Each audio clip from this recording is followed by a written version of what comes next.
Hello guys, मैं Rabindranath Mahato, faculty in JNB. आप सभी का स्वागत है मेरे यूट्यूब चैनल में।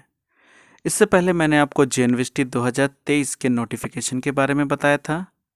आज मैं आपको बताऊंगा कि जेएनवीटी फॉर्म भरने से पहले क्या क्या है इम्पॉर्टेंट पॉइंट्स, वो क्या क्या डॉक्यूमेंट है जो आपको फॉर्म भरने से पहले चाहिए, और स्टेप बाय स्टेप बताऊंगा कि कैसे आप ये सारे डॉक्यूमेंट को कलेक्ट कीजिएगा। तो चलिए स्टार्ट करते हैं वीडियो। सबसे पहले तो आप जान लीजिए क्या है इम्पॉर्टेंट डेट्स।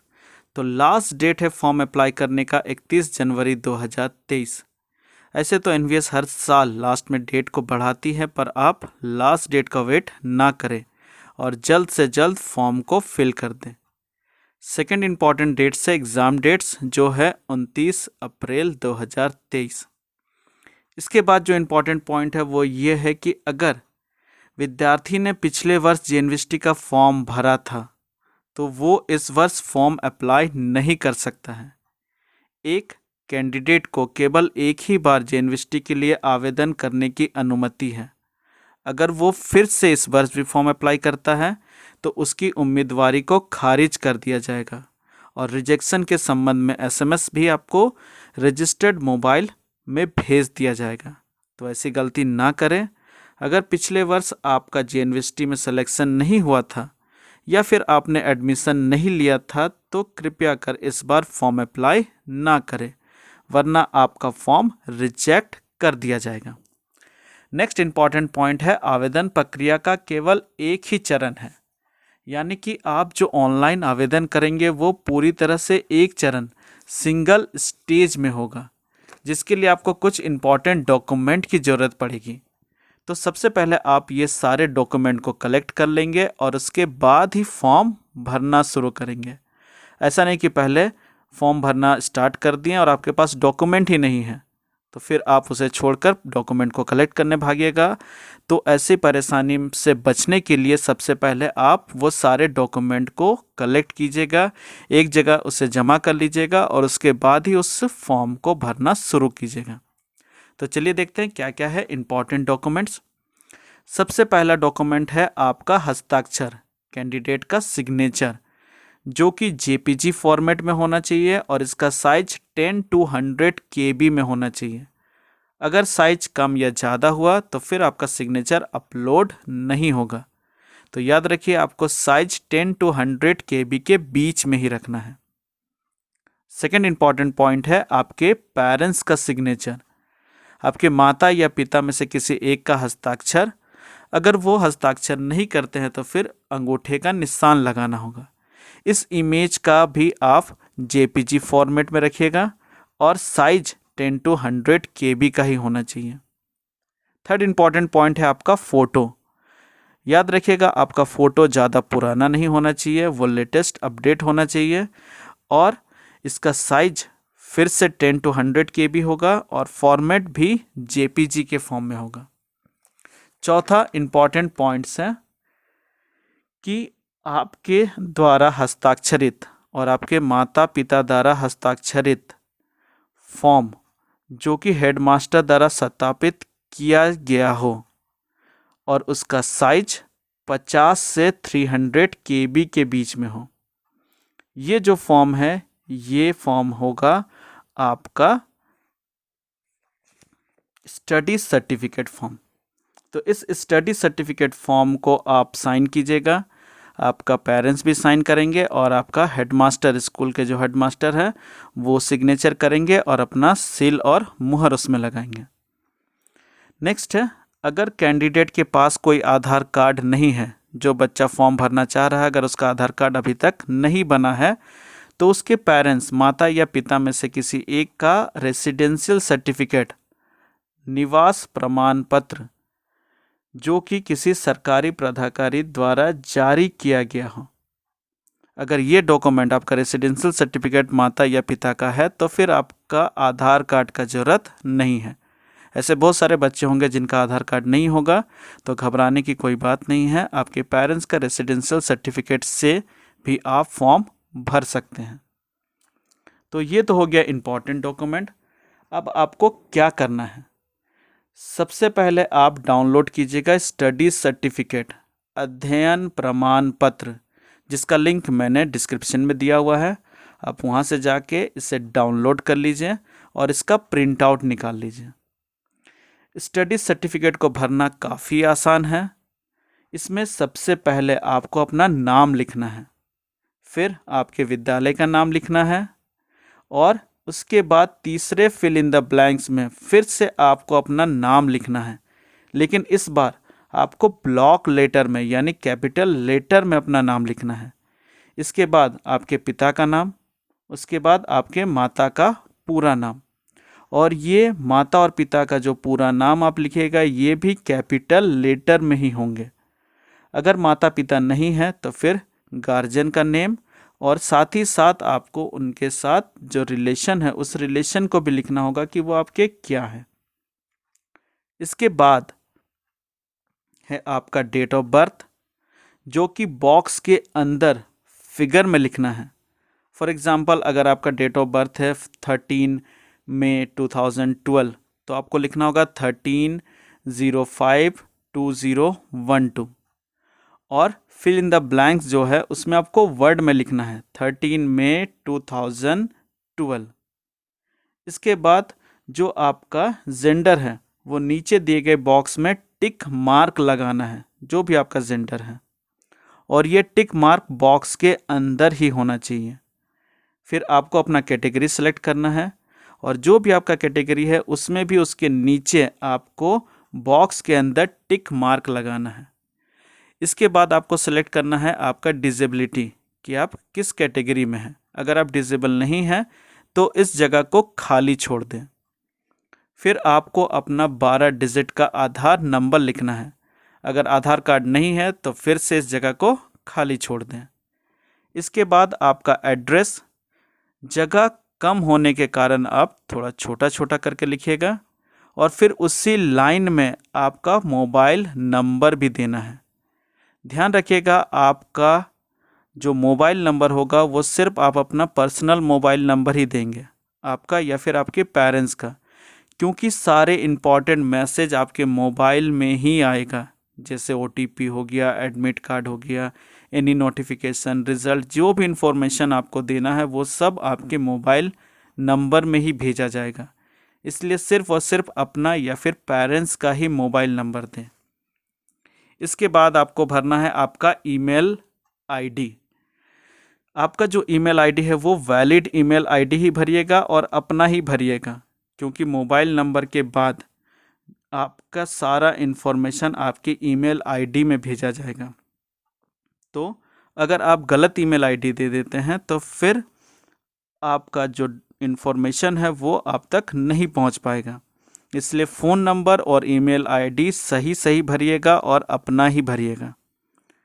उसके बाद है आपका आइडेंटिफिकेशन मार्क, जैसे हो गया आपका मोल मार्क या फिर कट मार्क, उसके इन्फॉर्मेशन दीजिएगा। उसके बाद है आपके फैमिली एनुअल इनकम, आपके फैमिली का, परिवार का कुल वार्षिक आय कितना है, इसको भरिएगा। फिर है नेशनलिटी इंडियन। रिलीजन, इसके बाद है रिलीजन कि आप कौन से धर्म से हैं, हिंदुज़म, सिखिज़म, मुस्लिम, क्रिश्चियन, जो भी आपका रिलीजन है उसको आप यहाँ भरिएगा। और उसके बाद आता है मीडियम ऑफ एग्ज़ाम, कि आप किस माध्यम से परीक्षा लिखेंगे। अगर आप हिंदी माध्यम से लिखना चाहते हैं तो आप हिंदी सेलेक्ट कीजिएगा, इंग्लिश से अगर लिखना है तो आप इंग्लिश सेलेक्ट कीजिएगा।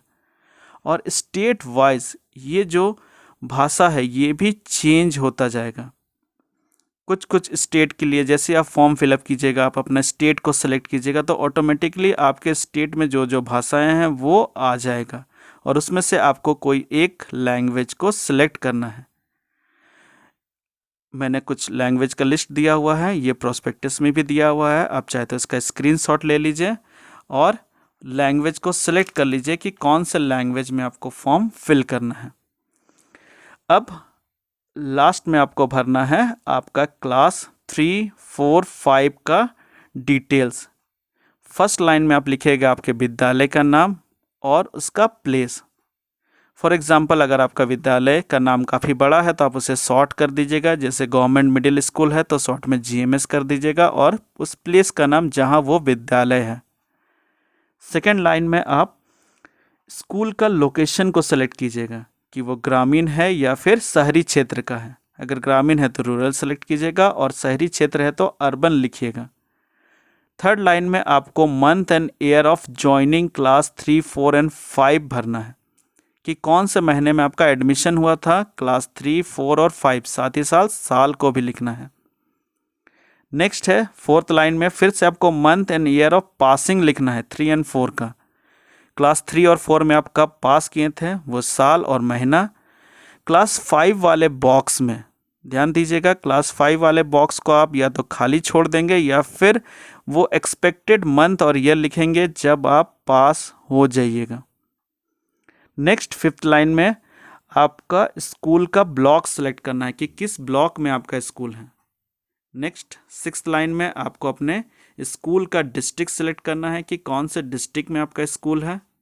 सेवेंथ लाइन में आपके स्कूल का स्टेट सेलेक्ट करना है कि कौन से स्टेट में है आपका स्कूल। फिर लास्ट में पहले स्टूडेंट का सिग्नेचर है, फिर पेरेंट्स का सिग्नेचर है और उसके ऊपर फॉर्म के सबसे ऊपर में स्टूडेंट को अपना लेटेस्ट फ़ोटो पेस्ट करना है। तो ये तीनों चीज़ काफ़ी इंपॉर्टेंट है। आप सही से अपना हस्ताक्षर कीजिएगा, आपके पेरेंट्स माता पिता भी सही से अपना हस्ताक्षर करेंगे और ऊपर जो फ़ोटो लगा हुआ उसको बढ़िया से पेस्ट करेंगे। फॉर्म भरने के बाद पहले उसको जांच लेंगे कहीं कोई गलती है या नहीं। अगर कुछ गलती होता है तो फिर से आप उसे डाउनलोडेड फॉर्म को प्रिंट आउट कीजिएगा, फिर से बढ़िया से भरिएगा। कहीं भी काटने की ज़रूरत नहीं है या फिर कहीं भी कुछ इरेज करने का या फिर वाइटनर लगाने की ज़रूरत नहीं है। अगर मिस्टेक होता है तो आप उसे बढ़िया से भर लीजिए, क्योंकि एक बार अगर ये आप साइन करवा लेते हैं और अपलोड करने डालते हैं तो फिर ये चेंज नहीं हो पाएगा। और करेक्ट इन्फॉर्मेशन ही लिखिएगा, क्योंकि आपका सारा डॉक्यूमेंट रिजल्ट के बाद वेरीफाई भी होगा। इतना भरने के बाद आप क्या कीजिएगा, ये फॉर्म लेके जाइएगा अपने स्कूल में और फिर हेडमास्टर से सिग्नेचर करवाइएगा। नीचे कॉलम बना हुआ, जगह बना हुआ है, उसी जगह में आप अपने हेडमास्टर से सिग्नेचर करवाइएगा और स्कूल का सील भी लगाइएगा। बिना सील के ये फॉर्म वैलिड नहीं होगा। तो ये दोनों काम कीजिएगा, आप हेडमास्टर का सिग्नेचर लीजिएगा और स्कूल का सील भी लगाइएगा। इसके बाद बढ़िया से इस फोटो का, इस पूरे पेज का फ़ोटो खींचिएगा और फ़ोटो खींचने के बाद इसका 3 कॉपी कर लीजिएगा, या तो लैपटॉप में या फिर मोबाइल में ही 3 कॉपी कर लीजिएगा। 3 कॉपी इसलिए क्योंकि पहले वाले कॉपी से आपको अपने फ़ोटो को क्रॉप करना है। जितने जगह में आपका फ़ोटो है उसे क्रॉप कीजिएगा और उसका साइज़ 10 to 100 KB में सेट कर दीजिएगा। अगर साइज़ छोटा कम या ज़्यादा हो रहा है तो उसे एडजस्ट कर लीजिएगा।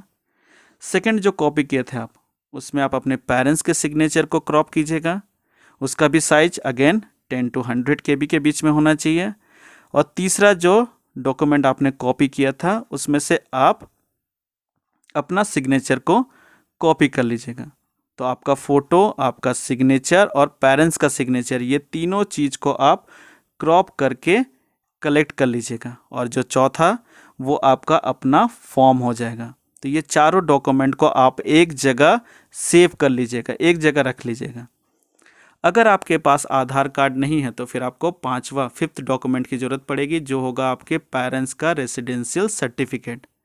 और अगर आपके पास आधार कार्ड है, अगर कैंडिडेट का आधार नंबर है, तो फिर इस डॉक्यूमेंट की ज़रूरत नहीं पड़ेगी। तो ये कुल 4 या 5 डॉक्यूमेंट को आप एक जगह कलेक्ट कर लीजिएगा। उसके बाद ही आप फॉर्म भरने के लिए एलिजिबल हो जाते हैं, रेडी हो जाते हैं। इसके साथ ही साथ आपको और भी कुछ इम्पॉर्टेंट चीज़ की ज़रूरत पड़ेगी, जिसे आप एक जगह लिख के रख लीजिएगा। जैसे हो गया आपका फ़ोन नंबर, आपका ईमेल आईडी, आपका आधार नंबर, ये सबको एक जगह कागज़ में लिख लीजिए। ये 4 या 5 डॉक्यूमेंट को एक जगह सेव कर लीजिए। अब आप पूरी तरह से फॉर्म भरने के लिए तैयार हो चुके हैं। तो इसके बाद आप जाइए, या तो लैपटॉप में ही या फिर अपने मोबाइल में या फिर कैफ़े में जाके आप गूगल में टाइप कीजिए नवोदय विद्यालय nvs.gov.in और वहाँ से आप फॉर्म भरना स्टार्ट कर दीजिए।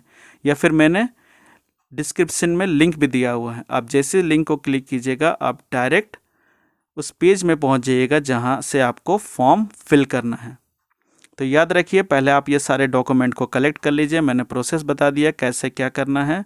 सारे डॉक्यूमेंट को कलेक्ट करने के बाद ही आप फॉर्म भरना स्टार्ट कीजिए, अदरवाइज़ आपको प्रॉब्लम हो सकती है जब आप फॉर्म भरना शुरू कीजिएगा।